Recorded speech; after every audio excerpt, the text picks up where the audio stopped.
Voici maintenant un enregistrement qui diverge des autres que j'ai produits jusqu'à présent sur cette chaîne, qui sont en relation avec la conscience supramentale, parce que maintenant j'ai décidé de faire un enregistrement en relation avec la musique et plus particulièrement de rendre hommage au musicien américain Moby.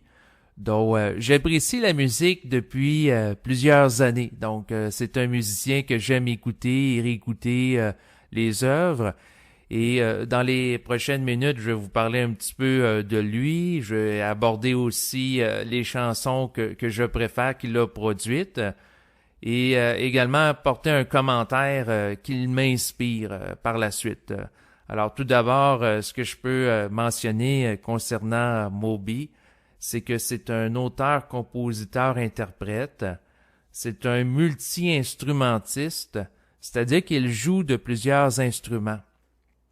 Il joue de la guitare, des claviers, de la basse, des percussions, et également il chante.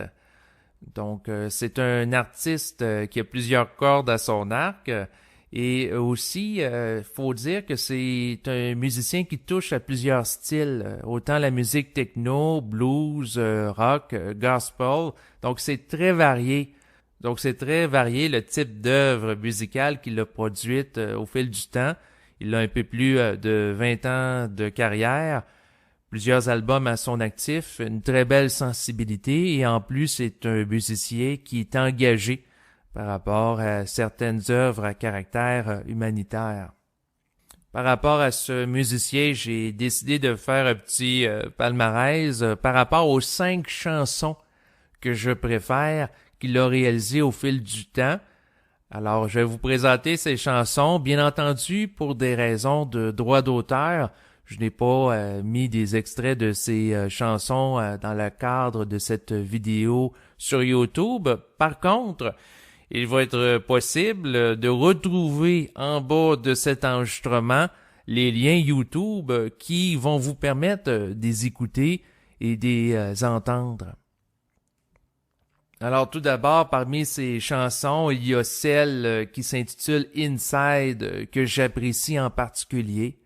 Je trouve que c'est une chanson qui, comme le nom le dit, Inside, intérieur, qui va favoriser l'intériorisation avec son rythme qui est lent. C'est une chanson que j'aime écouter et réécouter en boucle pour me donner un fond musical lorsque je vais écrire. Donc, c'est une chanson qui va favoriser chez moi l'inspiration. Donc, un état dans lequel je m'intériorise, je suis en contact avec moi-même. Et c'est une chanson aussi que je vais écouter lorsque j'effectue des activités qui demandent de la concentration. Donc, si je fais des activités de gestion, mon budget, par exemple, sur mon ordinateur, bien, je vais écouter ce type de chanson en arrière-plan musical. Ensuite, il y a la chanson Porcelain, que j'apprécie particulièrement, qui présente de la musique planante avec des belles mélodies. Donc, il y a un bel air de piano qui est présent dans cette musique, de belles harmonies vocales également. Sinon, il y a aussi la chanson qui s'intitule We Are All Made of Stars, alors que nous sommes toutes faites d'étoiles, ou devrais-je dire de poussière d'étoiles. Donc, il y a plusieurs façons de le voir, mais j'ai choisi cette chanson non pas pour le titre, mais plutôt pour la belle mélodie pop qui me fait penser un petit peu à de la musique qui a été faite par David Bowie. Donc, c'est une belle chanson que j'aime écouter et réécouter. Et par la suite, il y a aussi la chanson de Rafters que j'apprécie, qui nous plonge dans un air gospel en boucle avec un rythme en arrière-plan qui est dynamique. Donc, je l'ai sélectionné étant donné que je trouve qu'elle présente une très belle ambiance. Il y a aussi la chanson à terminant pour compléter ce top 5 de God Moving Over the Face of the Waters, qui est très belle, très inspirante, présentant une belle profondeur, une belle orchestration aussi. C'est une chanson dans laquelle on entend un air de piano qui reprend sensiblement les mêmes mesures. Donc, au début, on entend le piano seul, et ensuite, il y a d'autres instruments qui se rajoutent, et ça augmente progressivement en intensité, cette chanson, et c'est ça qui est beau par rapport à elle. Donc, c'est ce qui complète à présent mon top 5 des chansons par rapport à Moby. Bien entendu, j'aurais pu en mettre encore plusieurs, parce qu'il a réalisé au fil du temps plusieurs belles compositions dans des styles quand même assez variés. Donc, par rapport à cet artiste, je peux vous mentionner que tout récemment, donc au mois de juin 2017, il a sorti un nouvel album qui s'intitule More Fast Songs About Apocalypse. Et la particularité de cet album, c'est qu'il est disponible gratuitement. Donc, par rapport à cet album, vous avez la possibilité d'écouter un vidéoclip qui est extrait de ce dernier à l'égard de la chanson qui s'intitule In This Cold Place, que vous allez d'ailleurs retrouver en bas de cet enregistrement. Et par rapport à ce vidéoclip, juste en bas, vous allez avoir le lien pour télécharger gratuitement cet album. Et Moby, ce qu'il dit dans son message, c'est qu'au lieu de lui donner un montant d'argent pour acheter l'album, il préfère qu'à la place, si vous le voulez, que vous donniez de l'argent par rapport à certaines œuvres de charité. Il affectionne particulièrement le droit des animaux, entre autres. Alors, par rapport à ce nouvel album, la chanson qui a été lancée en vidéoclip sur YouTube, In This Cold Place, elle nous plonge dans un univers qui est quand même assez sombre, bien que ce soit à travers des images de bandes dessinées, parce qu'on nous présente une image caricaturale qui nous fait penser à Donald Trump qui serait obsédé par l'argent, et en même temps, bien la brutalité que les êtres humains font vivre à l'égard des animaux, comme par exemple, on nous présente des images de cochons qui sont mis en morceaux dans un abattoir, et aussi les poussins qui sont broyés, parce que c'est sûr que dans la production agricole industrielle de l'époque présente, eh bien, par exemple, on va tuer systématiquement les jeunes poussins mâles, parce que par la suite, ça ne deviendra pas des poules qui sont pondeuses. Donc, à ce moment-là, ils vont être littéralement broyés dans un déchiqueteur. C'est extrêmement violent, bien entendu. Et ça doit être dénoncé parce que quelque part, nos modes de vie sont associés à des rapports d'exploitation des animaux. Et c'est sûr que Moby a eu la sensibilité de réaliser l'absurdité des traitements qu'on inflige en tant qu'humanité à l'égard des animaux. Il est même devenu végétarien. Et en écoutant ce vidéoclip tout récemment, cela m'a fait penser aux baleines parce que j'ai écouté un documentaire sur tout.tv et vous allez encore une fois retrouver le lien en bas de cet enregistrement. C'est sûr que là, ça commence à faire beaucoup de liens, mais vous allez voir, c'est indiqué là, par rapport aux liens. Je mets des petits titres avec les liens vidéo. J'ai écouté donc récemment un documentaire par rapport aux orques tueuses. Et c'est sûr que les êtres humains qui vont, par exemple, faire du dressage d'animaux pour faire des spectacles, pour divertir la foule, n'ont pas nécessairement un respect par rapport aux animaux. C'est un manque de sensibilité. Et dans le documentaire, il y avait entre autres une dresseuse de ces baleines, parce que les orques, c'est des baleines, qui vont leur faire des tours. Et elle disait naïvement que les baleines, elle aimait ça, faire ces tours-là, et que c'est pas parce qu'elle recevait des récompenses comme des poissons pour les effectuer que si ça serait pas de ça, elle les ferait pareil, alors que ce n'était pas vrai. Et ce qui arrive, c'est que ces animaux souffrent tellement qu'à un moment donné, ben justement, ils vont tuer des êtres humains parce qu'ils vivent de la colère.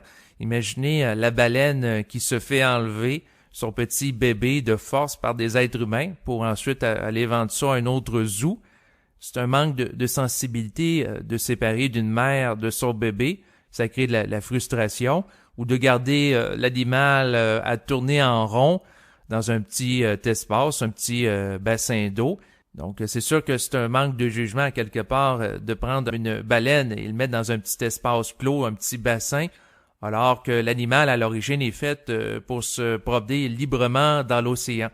Et par rapport à ce documentaire qui visait à dénoncer le sort des baleines par rapport à des parcs d'attractions, ce que je trouvais intéressant, c'est que à quelque part, les gens qui ont été des dresseurs et qui dénonçaient par la suite la cause, parce que naïvement, ils voulaient bien faire, ils voulaient s'occuper de ces animaux, il y avait du plaisir à être en contact avec eux pour leur montrer des tours, avaient toute une certaine sensibilité, mais il n'y avait pas nécessairement la sensibilité suffisamment grande pour réaliser qu'à quelque part, ces animaux souffraient et que leur vie pouvait être en danger. Et là, ça a pris des gens qui ont été blessés, qui ont même été tués par les baleines pour que, publiquement et collectivement, on réalise que ça n'a pas de bon sens de garder des animaux comme ça dans des espaces clos.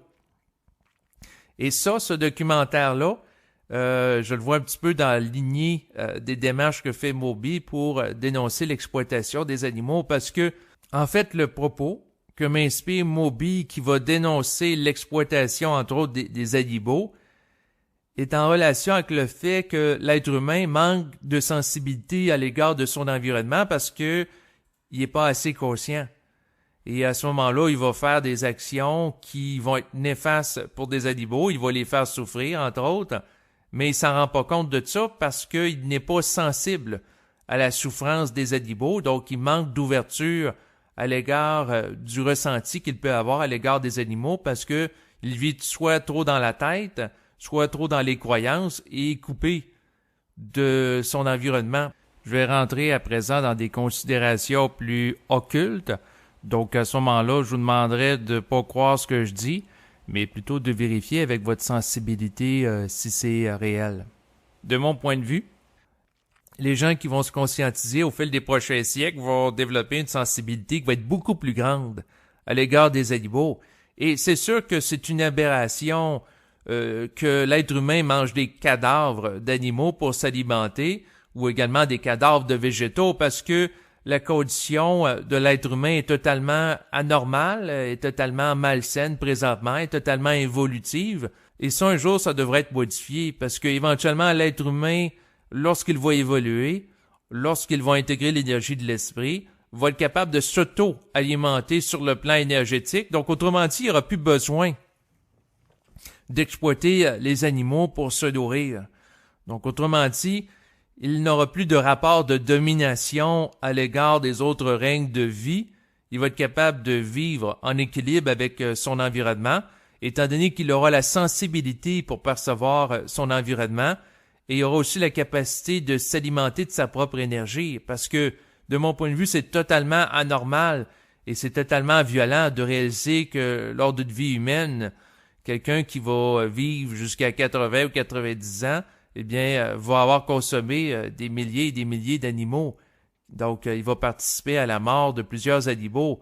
Et bien sûr, je m'oppose à ça, mais en même temps, j'ai pas la capacité de m'auto-générer sur le plan énergétique en canalisant l'énergie du plan éthérique pour être capable d'arrêter de manger. Donc, autrement dit, je suis dans une position qui est très aliénante.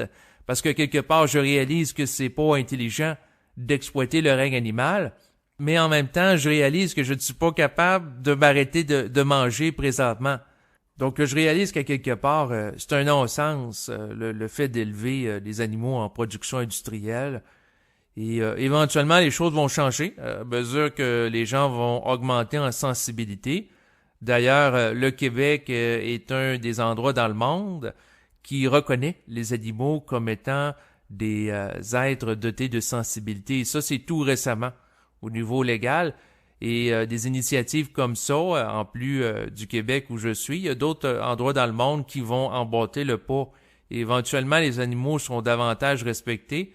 Et éventuellement, même l'homme perdra la faim par rapport aux animaux parce que lorsque l'être humain aura la capacité de s'auto-générer sur le plan énergétique, parce qu'il appartiendra à l'évolution, eh bien, il n'aura plus besoin d'exploiter les animaux pour se nourrir et ça va se faire naturellement. D'ailleurs, quelqu'un qui augmente en sensibilité n'a plus de plaisir pour chasser et tuer des animaux parce qu'il est trop sensible à l'égard de la souffrance qu'il occasionne au règne animal.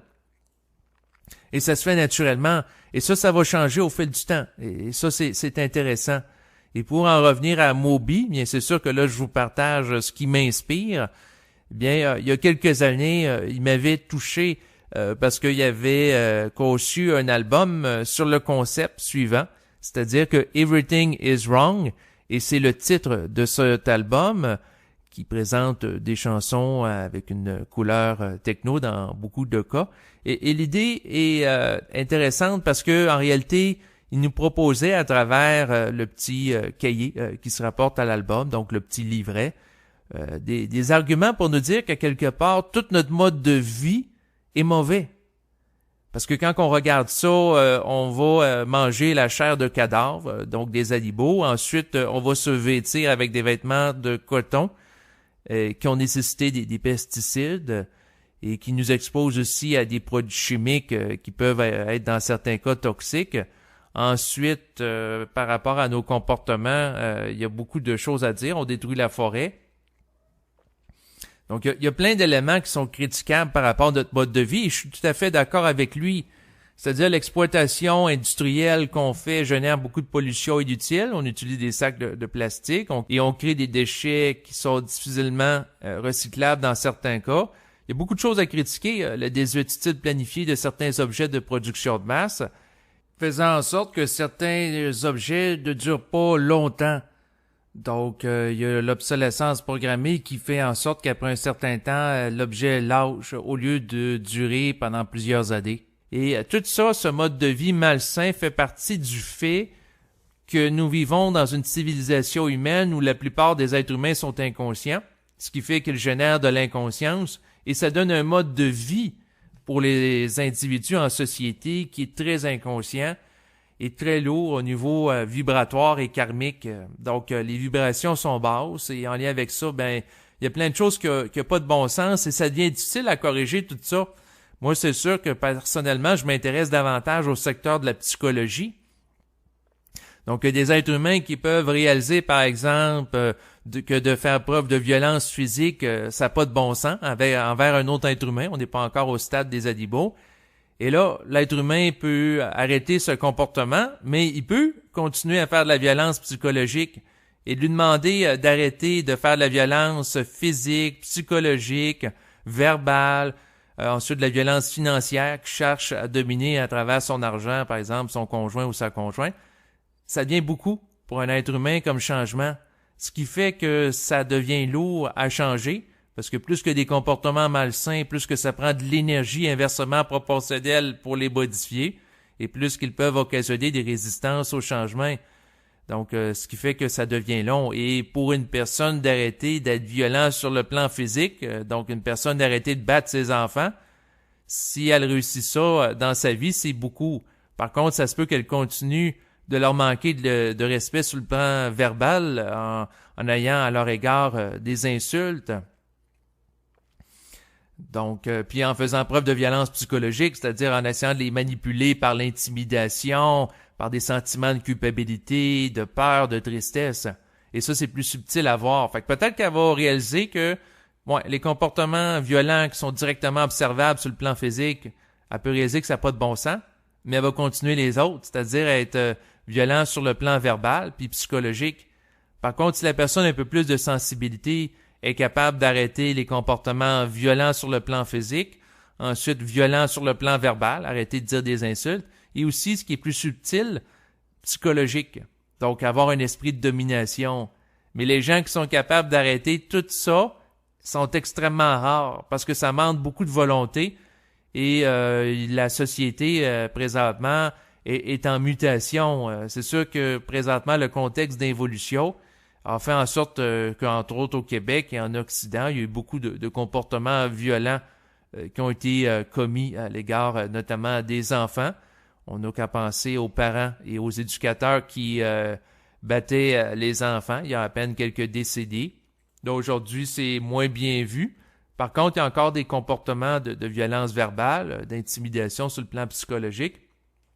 Et tout ça, ça peut prendre du temps à corriger, à modifier. En fait, quelqu'un peut s'incarner dans une vie dans l'optique d'arrêter les comportements de violence physique, ensuite se réincarner dans une autre vie parce qu'il faut pas trop lui en demander, pour arrêter les comportements de violence verbale, et ensuite se réincarner encore une fois dans une autre existence pour arrêter les comportements de violence psychologique. Alors qu'une autre personne qui est capable d'aller plus vite peut tout faire ça dans la même existence, mais ça c'est selon le niveau de sensibilité et d'évolution de la personne. Ce qui fait que la société évolue pas nécessairement très vite, et c'est ce qui fait que pendant longtemps, everything is wrong en société, dans le sens que la plupart des comportements et des rapports entre humains sont malsains.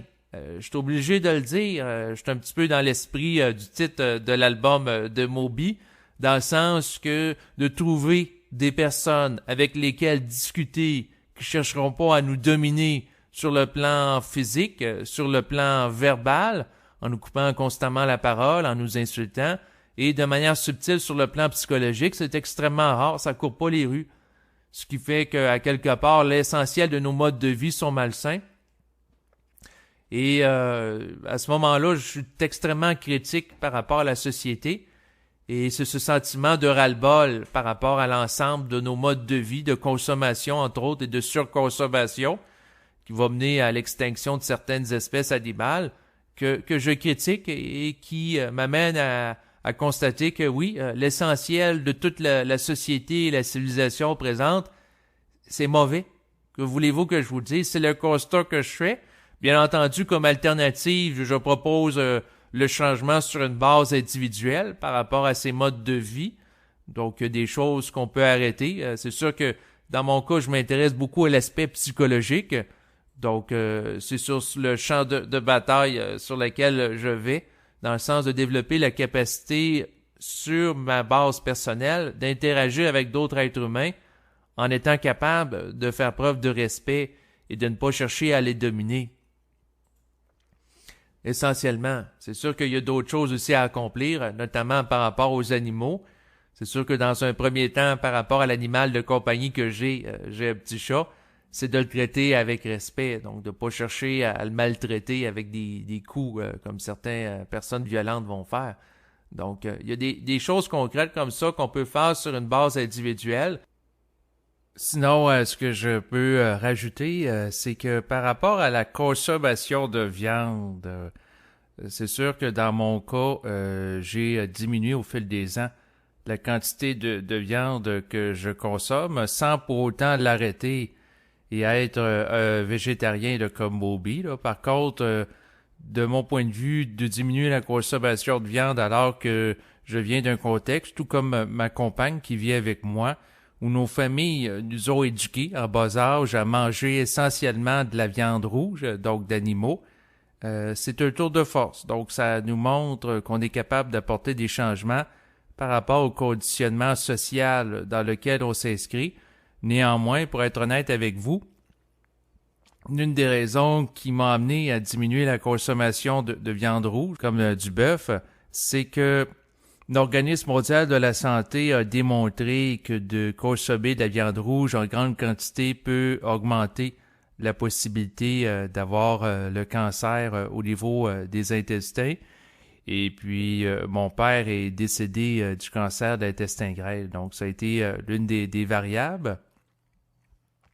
C'est sûr que dans un monde idéal, je ne consommerais pas de viande rouge. Je ne consommerais pas non plus de poisson, ni même de végétaux. Je serais plutôt une énergie autonome qui se déplace dans le cosmos et qui ne chercherait pas à entretenir à l'égard d'environnements planétaires des rapports de domination. C'est-à-dire que nous, les êtres humains, nous mangeons des éléments matériaux parce que nous n'avons pas la capacité de nourrir directement d'énergie. Donc, on se nourrit à ce moment-là d'éléments sur le plan physique pour compenser cette incapacité.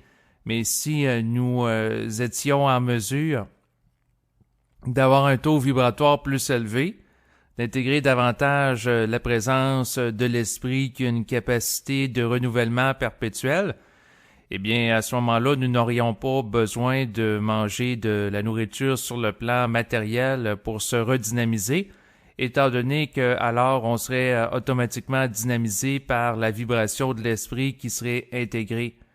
Donc, ça serait un mode de fonctionnement différent. Et c'est sûr que le mode dysfonctionnel qu'a l'être humain par rapport aux autres règnes de vie qu'il exploite, que ce soit les animaux, que ce soit les plantes, serait modifié. Et à ce moment-là, il y aurait un plus grand respect des différents règnes de vie sur Terre, un plus grand respect de l'environnement. Et aussi une plus grande indépendance, parce que si les gens n'ont plus besoin de s'alimenter de nourriture physique et peuvent s'alimenter directement de l'énergie qu'ils vont puiser, bien à ce moment-là, les gens sont plus nécessairement obligés de travailler pour se nourrir. Donc, autrement dit, il n'y a plus à ce moment-là raison d'être à ce qu'il y ait des gens qui soient esclaves d'un travail ou qui effectuent un travail sur le plan matériel qu'ils n'aiment pas pour des raisons de survie matérielle, lié au fait qu'ils ne sont pas en mesure d'avoir un taux vibratoire suffisamment élevé pour se nourrir d'énergie plutôt que de matière. Donc, autrement dit, il n'y aurait plus alors de situation d'esclavage par le travail et les êtres seraient totalement libres et autonomes. Mais ça, c'est pas nécessairement quelque chose qu'on va vivre en court terme, étant donné que la capacité de l'être humain de supporter la présence de l'esprit, de supporter une descente d'énergie, est limité par rapport à sa forme actuelle, c'est-à-dire un peu comme un contenant. Bien, chaque être humain est capable d'absorber une certaine quantité d'énergie. Bien sûr, il y en a qui sont davantage capables que d'autres, mais même parmi ceux qui sont capables d'en compter une grande quantité, ce qu'il faut comprendre, c'est qu'il y a quand même des limites à respecter, parce que si l'être humain est exposé à une trop grande quantité d'énergie, un peu comme un contenant, eh bien, il va craquer. Donc, si vous mettez quelque chose avec une trop grande pression dans un contenant qu'il n'est pas en mesure de contenir, si on pense un peu à un ballon qu'on va souffler, puis il y a une trop grande quantité d'air ou d'eau à l'intérieur, eh bien le ballon va éclater. Et c'est tout à fait normal parce que cette forme n'est pas en mesure de contenir un plus grand apport énergétique. Et c'est la même chose par rapport à l'âme. Donc l'âme, en évoluant, se raffine.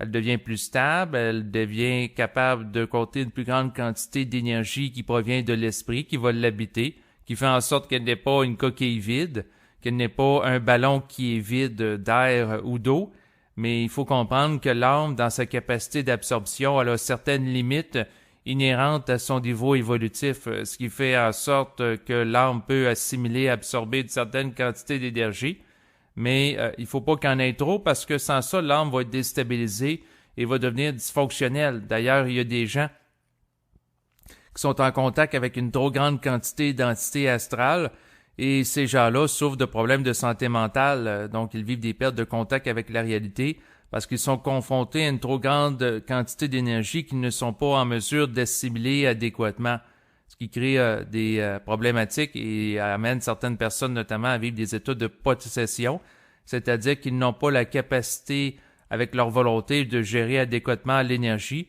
ce qui fait en sorte qu'ils vivent sous l'influence de volontés d'entités extérieures à eux qui va les diriger. Donc à ce moment-là, ces êtres sont téléguidés plutôt que des agents libres qui fonctionnent d'une manière autonome.